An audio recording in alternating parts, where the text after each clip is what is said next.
عرب کے لوگوں میں حضرت ابراہیم کے ٹائم سے یہ قاعدہ چلا آ رہا تھا کہ ذوالقعدہ، ذوالحجہ اور محرم کے 3 مہینے حج کے لیے فکس تھے اور رجب کا مہینہ عمرے کے لیے فکس کیا گیا تھا، اور ان 4 مہینوں میں جنگ اور قتل و غارت منع تھی تاکہ زائرین کعبہ امن و امان کے ساتھ خدا کے گھر تک جائیں اور اپنے گھروں کو واپس ہو سکیں۔ اس وجہ سے ان مہینوں کو حرام مہینے کہا جاتا تھا، یعنی حرمت والے مہینے، ایسے مہینے جن میں جنگ اور قتل و غارت منع تھی۔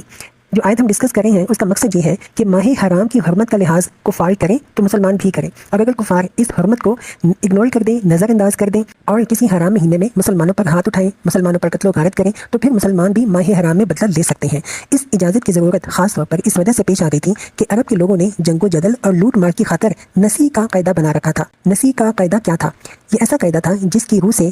اہل عرب اگر کسی سے انتقام لینے کے لیے یا قتل و غارت کرنے کے لیے جنگ چھیڑنا چاہتے تھے تو کسی حرام مہینے میں دوسری قوم پر یعنی دشمن قوم پر چھاپا مار دیتے تھے، اور پھر اس حرمت والے مہینے کی جگہ کسی دوسرے حلال مہینے کو حرمت والا قرار دے کر گویا اس حرمت کا بدلہ پورا کر دیتے تھے۔ اس بنا پر مسلمانوں کے سامنے یہ سوال پیدا ہوا کہ اگر کفار اپنے نسی کے ایکسکیوز کو، ہیلے کو، بہانے کو کام میں لا کر کسی حرمت والے مہینے میں جنگی کارروائی کر بیٹھے تو مسلمان کیا کریں گے اس معاملے میں؟ تو اسی سوال کا جواب سورہ بقرہ میں دیا گیا ہے، وہ کچھ ایسے ہے: الشہر الحرام بالشہر الحرام والحرمات قصاص، ماہ حرام کا بدلہ ماہ حرام ہی ہے اور تمام حرمتوں کا لحاظ برابری کے ساتھ ہوگا۔ یعنی کفار اگر ماہ حرام میں تم پر قتل و غارت نہیں کرتے، تم پہ ہاتھ نہیں اٹھاتے تو تم بھی نہیں کرو گے، لیکن اگر وہ ماہ حرام کا لحاظ نہیں رکھیں گے اور ان حرمت کے مہینوں میں تم پر قتل و غارت کریں تو تم بھی اپنا بدلہ لے سکتے ہو۔ آگے اللہ تعالیٰ کہتے ہیں فمن اعتدى علیکم فاعتدوا علیہ بمثل ما اعتدى علیکم، لہٰذا جو تم پر ہاتھ اٹھائے دست درازی کرے تم بھی اسی طرح اس پر ہاتھ اٹھاؤ، دست درازی کرو، بدلہ لو۔ واتقوا اللہ، البتہ اللہ سے ڈرتے رہو، واعلموا ان اللہ مع المتقین، اور یہ جان رکھو کہ اللہ انہی لوگوں کے ساتھ ہے جو اس کی حدود توڑنے سے پرہیز کرتے ہیں۔